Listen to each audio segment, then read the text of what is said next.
y'all, it's Ilana and welcome back to my channel. So I'm going to be talking about some of the best neighborhoods to live in San Francisco and then some neighborhoods you should probably avoid. If you're new here, hi, welcome. I post content about what it's like to navigate life and dating in San Francisco. So if you're thinking about moving to San Francisco, you already live in San Francisco, maybe you're just single navigating the dating world in general, regardless of where you live, go ahead and subscribe down below because I think you'll really like it here. So without further ado, let's go ahead and talk San Francisco neighborhoods. Before I begin, I want to say if I do not mention your favorite neighborhood or if you live in one of the neighborhoods that I don't recommend that you live in, please don't take any of it personally.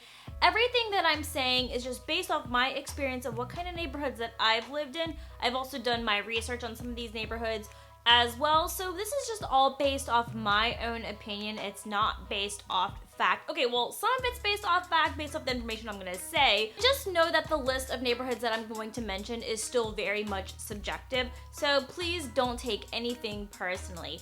If I missed your favorite neighborhood, comment down below what neighborhood you live in and why you love it so much. Or if you live in one of the neighborhoods that I mentioned that I don't recommend, comment down below and share why you love it so much, because my opinion doesn't always really matter. Let's talk about the first neighborhood, and that is the Sunset.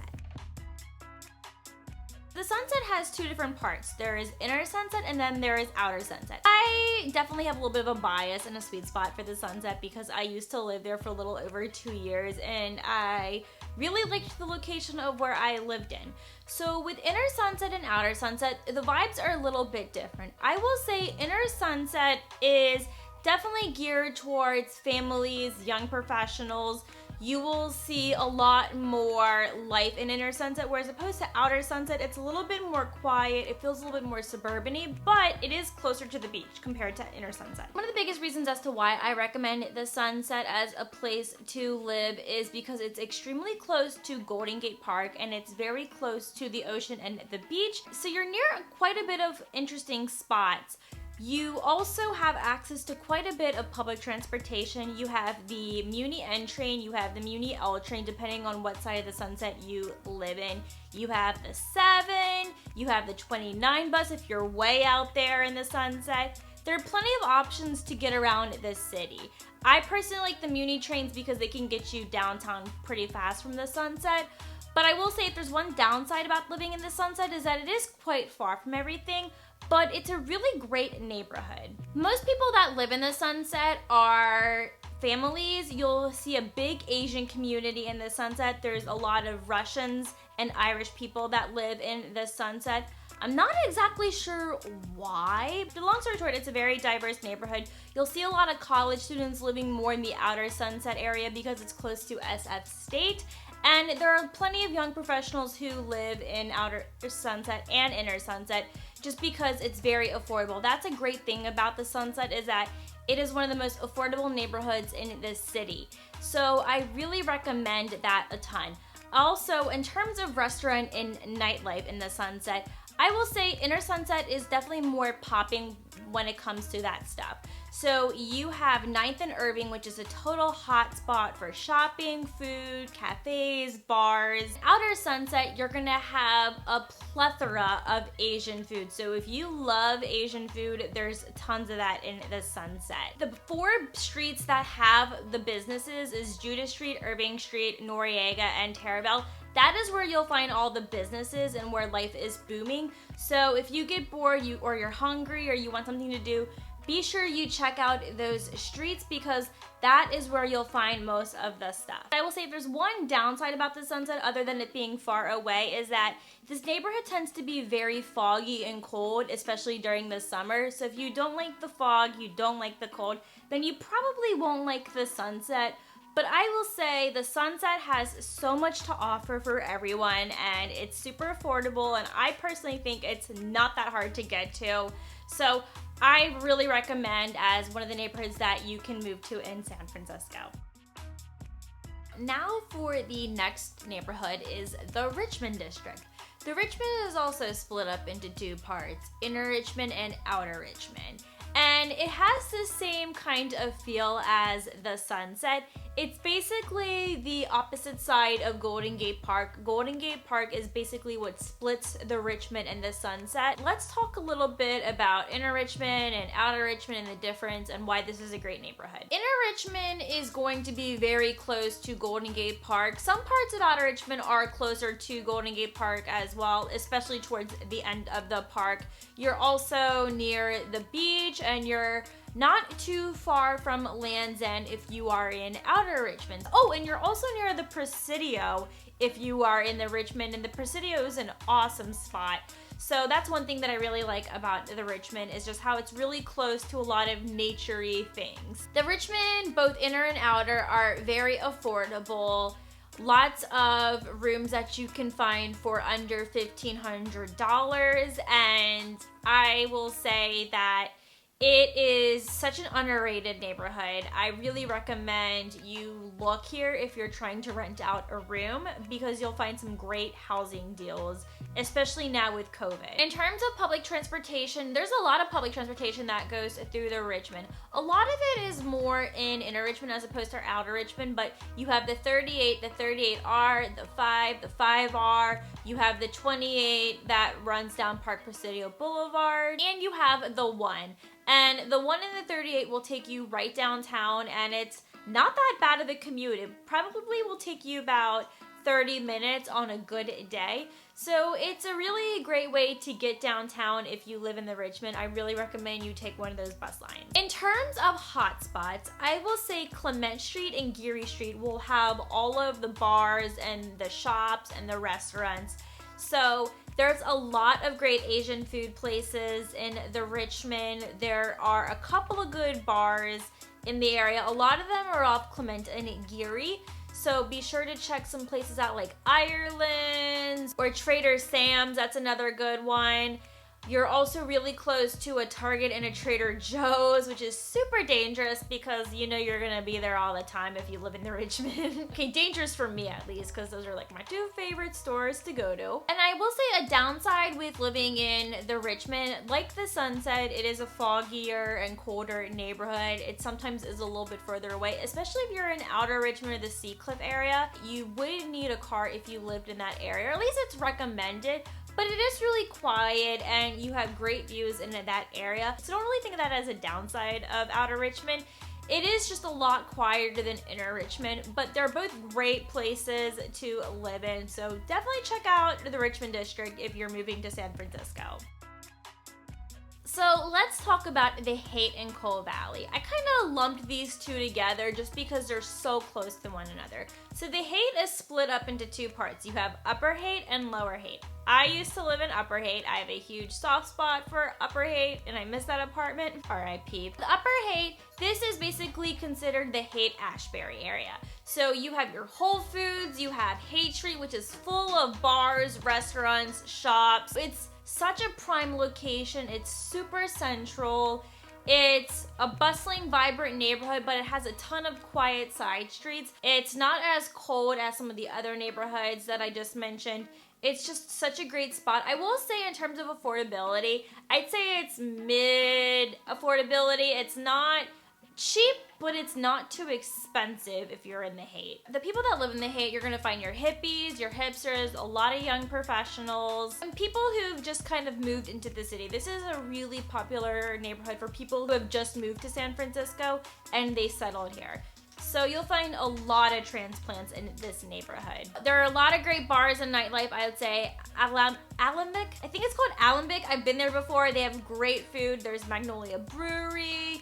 There is Veganburg, which is one of my favorite vegan spots in the city. There's tons of stuff in Upper Haight, especially right on Haight Street. In terms of transit, you're right by the N, the 7 bus line, the 43, and the 33. And then with Lower Haight, it's a little bit of a different feel.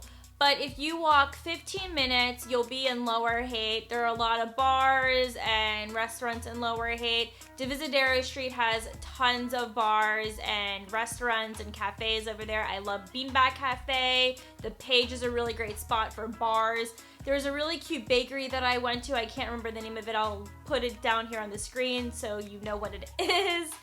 But Lower Haight's also really great. It's also kind of mid-level pricing in terms of housing. I would say mostly millennials and young professionals live in Lower Haight.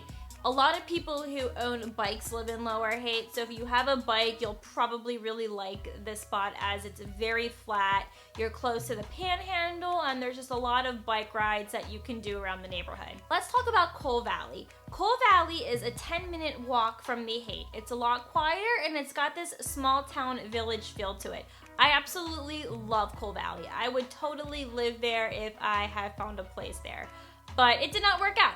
So with Cole Valley, it's very quiet. I would say same kind of housing pricing as the Haight. So with Cole Valley, you're also right by the NJUTA train. You're by the 6. You're really close to UC Parnassus's campus. If you are in med school, that's a great spot to live. It's just super central. You're also right near Golden Gate Park. This is a great neighborhood. A couple hot spots in Cole Valley is Zazzy, which is a really awesome brunch spot that everyone talks about. You're near Kezar Pub, which is basically the neighborhood bar that everyone goes to for food, where people can watch Premier League sports. That's a really popular spot. Another great place that I like in Cole Valley is the ice cream bar. So if you ever want homemade soda or really awesome boozy ice cream flavors or just really great ice cream in general, check out the ice cream bar. I mentioned them in my best ice cream spots video in San Francisco, so check that video out. But overall, amazing spot. People are very friendly in this neighborhood, and there's a really awesome Facebook group dedicated to Cole Valley residents. It's such a useful group. It's basically like Nextdoor, but on Facebook. I really recommend you live in Cole Valley. It's such a great neighborhood. I'm very jealous of people that live there. My favorite neighborhood that I hope one day I'll get to live in, North Beach. I love North Beach. What I love about North Beach is I feel that it captures the true essence of San Francisco. And it's super close to the financial district and downtown, so if you work in those areas, it's such an easy walk or commute from North Beach. This is basically the Italian neighborhood of SF. Some people like to call it Little Italy. I'll call it North Beach. There is so much to do in North Beach. You have Washington Square Park, you have Tony's Pizza, you have a ton of bars like the Devil's Acre, love that bar, and it is like strip club central over there. So that's where like all the strip clubs are. Why am I mentioning that in my video? I don't know, but just a little fun fact to throw out for y'all. I just feel like you'll never get bored living in North Beach. There's so much to see, explore, and eat in this neighborhood, so you'll never go hungry living in North Beach. The people that mostly live in North Beach are the Italian Americans, old SF natives, and people who just have a lot of money. Also, the rich tech bros live in North Beach as well. You'll find tons of them there. But if you don't mind them and you want to live in North Beach and you can afford it, because I will say this is a more expensive neighborhood, then you will love North Beach and you can live comfortably here. Gosh, again, I would kill to live in North Beach so badly. And then as far as public transportation goes, you have the 8 that runs through it. You have the 12, the 10, 30, the 39, and the 45. Plenty of public transportation that runs through it, but again, you're also a quick and easy walk to downtown. Next neighborhoods, I kind of combined them together because they're very similar and super close to one another, but that's Russian Hill and Nob Hill. These are some of the most hilliest neighborhoods in this city. Oh, the hills are super brutal here, but it's a great spot. Also kind of has a very true SF essence feel to it as well. The buildings are gorgeous and there's tons of great views in these neighborhoods, especially at Ina Colbert Park, which is in Russian Hill. Great views of the city.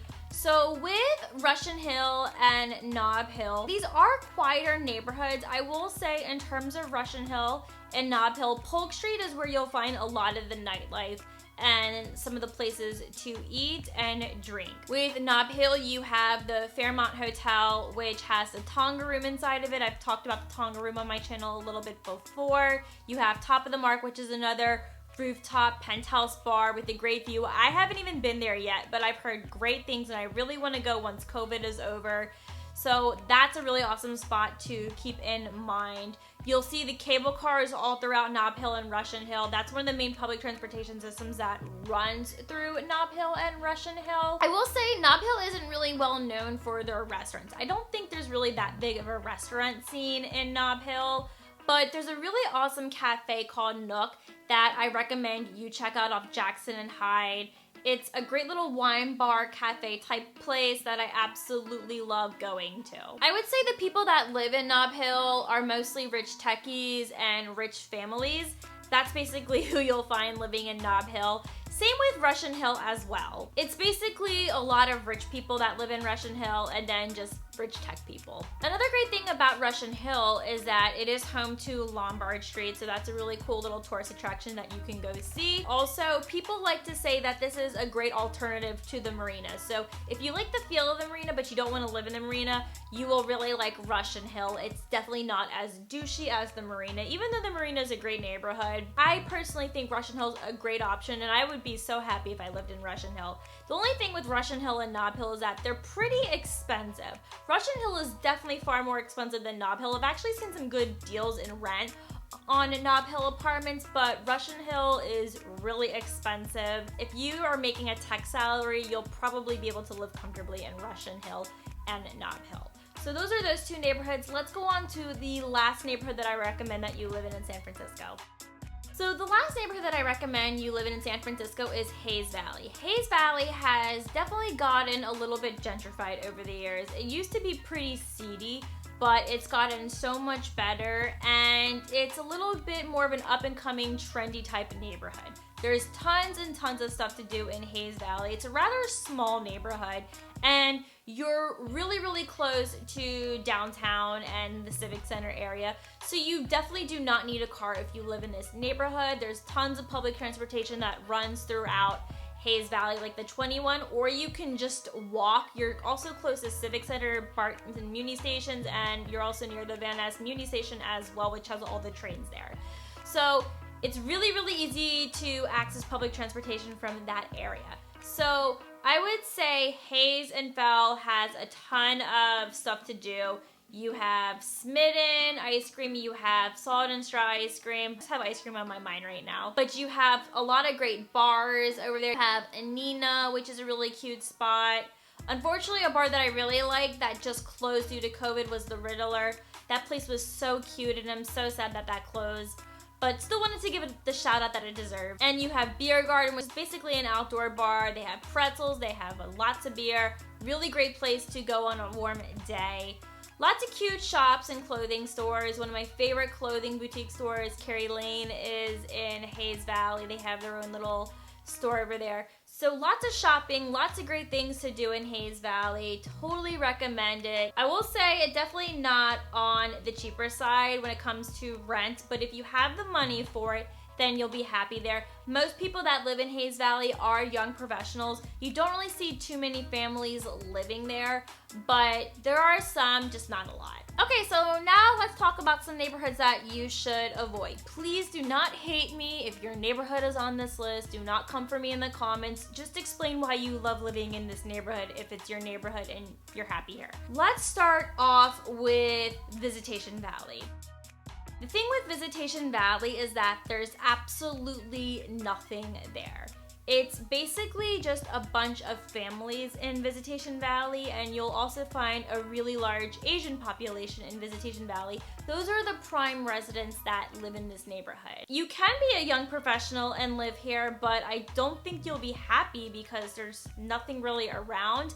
I definitely recommend you have a car if you live in Visitation Valley because it's at the bottom of the city, right on the border of Daly City. So it's really far away from everything. There's not a lot of public transportation that goes through Visitation Valley. There is the 8, the 9, the 9R, and then there is the Muni T train line. But that's really it. There's not much in Visitation Valley. Now, I will say it's pretty affordable to rent a room there, but that's really it kind of has going for it is just the price point or when it comes to cost of living. But if you want things to do, places to eat, there's really not that much. I'm sorry, gotta be honest. I do want to mention something. It is near Cow Palace, which is a big convention center type place. And then it's also near McLaren Park, which is a really big underrated park in San Francisco. I feel like people don't really go there because it's so far away from anything, but it's really enormous and there are some beautiful views from McLaren Park. So it is close to that if you need a park to live near. And then there's also a golf course around the area as well if you like to play golf. I will say another good thing about Visitation Valley is if you do work in the South Bay or the Peninsula, you may want to consider living here because you're literally just a 5-minute drive from the Bayshore Caltrain station. So that's something that you could consider doing if you live in Visitation Valley and you need to commute further south. But other than that, that's Visitation Valley. I don't really recommend living there unless you have a car and you're a lot older and you don't really care about things to do in your area. Then you may actually like it. So let's go on to the next one. This next neighborhood is the Bayview / Hunters Point neighborhood. Y'all saw it coming. I definitely do not recommend these two neighborhoods whatsoever. I grouped them together just because they're right on top of each other. So while housing is pretty affordable in these two neighborhoods, it is pretty crime-ridden, there's a lot of poverty, and it's just overall not a very safe neighborhood. In terms of the population in this neighborhood, who the residents are, it has a very strong and big Black community. So it's kind of considered the historically Black neighborhood of San Francisco. And then it also has a lot of low-income families and residents that live in this area because the housing is pretty affordable. There's a lot of low-income housing in this neighborhood, which is why people choose to live here. But it's a shame that the crime is so high, and it's also very polluted and dirty, which is a very sad thing about this neighborhood. There are some good Southern comfort food places in Bayview. What is it? Frisco Fried and Old School Cafe. Those are some really popular places in Bayview. And then you have Laughing Monk Brewery, which is actually a brewery that I do want to check out because it's super underrated and it's kind of a hidden gem. That's also located in Bayview. Those are basically the hot spots of that neighborhood. Unfortunately, there's just really not that much to do in this neighborhood. And the T Muni line is going to be your best friend in terms of getting around when it comes to public transportation. If there's one nice thing about Bayview, it does have that cute park where the Mildred frame is that I showed you in the most Instagrammable spots video, the second one that I made. And I will say that park's actually pretty nice and it's pretty safe to go to during the day. It's near the shipyard, so that's one cute little area of Bayview and Hunters Point that I can recommend going to. But basically my overall summary of Bayview and Hunters Point. Let's go on to the next neighborhood that I don't recommend you live in. So these two neighborhoods I grouped together because they're basically on top of each other. That is the Excelsior and Outer Mission neighborhood. So here's the thing.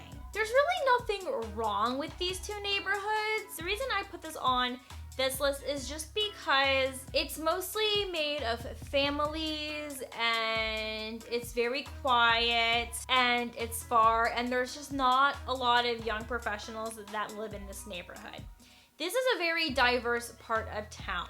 It's not unsafe, it's just that it's far from everything and I feel that it's just kind of an older part of this city. Now, it is near a ton of public transportation. You're near Balboa Park Station, you're near a couple of Muni lines, and there are a couple buses like the 8 and the 49 that run through it.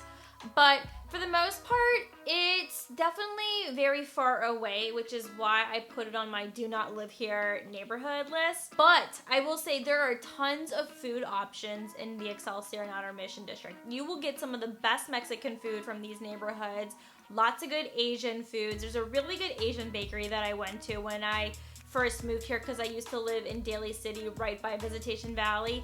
So I definitely recommend that when it comes to food places, but there really isn't any nightlife. And that was another reason as to why I didn't really recommend this neighborhood, is just because I just feel like if you're young like me, you may not necessarily like living in this neighborhood. If you are a student at City College, this might be a perfect spot for you because it's super close to City College. The Excelsior is a great choice and it has a ton of affordable housing options. So this isn't a horrible neighborhood, it's just not my first choice of a place to live in just because it's so far away and I feel like there's not that much here. Let's go on to the last neighborhood. So for the last neighborhood, you know what I'm going to say, and that is the Tenderloin in the Civic Center area. Oof. You know, I feel really bad for the Tenderloin because even though it's full of homelessness and lots of crime and it's incredibly dirty, the Tenderloin in itself is in a very good location because you're right dead center in the city and heart of downtown. You're near all sorts of public transportation. You do not need a car. Everything is super walkable. It just sucks that it is just so crime ridden and it's so dirty and that there's a lot of homelessness. That's what makes the Tenderloin so unappealing to live in. The Tenderloin does have decent cost of living. You can get a studio for $1,500. Yes, I swear, I'm not kidding. You can get studios for that cheap, but I will say they're not the best studios because they're super small, but you get the point. There's still affordable housing in this neighborhood. The Tenderloin has a ton of nightlife and a ton of food places, which is why I feel so bad for this neighborhood because there's a lot that this neighborhood does offer. But it's the high crime and the dirt for me. One of my favorite brunch places is in the Tenderloin. It's called Brenda's French Soul Food. Oh my God, I would kill for a beignet right now. But it's got lots of good bars. You're right near Union Square. You're right near Westfield Center and a ton of shopping. And you're in walking distance of all the offices if you work downtown. So that is the Tenderloin in a nutshell and why I really don't recommend living there. Unfortunately, it's basically the crime. But if you don't care about that and you want the affordable housing in a good location, then the Tenderloin could work for you. What neighborhoods did you like based off what I said? What neighborhoods would you not live in? Comment down below and let me know. If you liked this video and you thought it was helpful, make sure you give it a thumbs up and I will see you in my next video. Bye!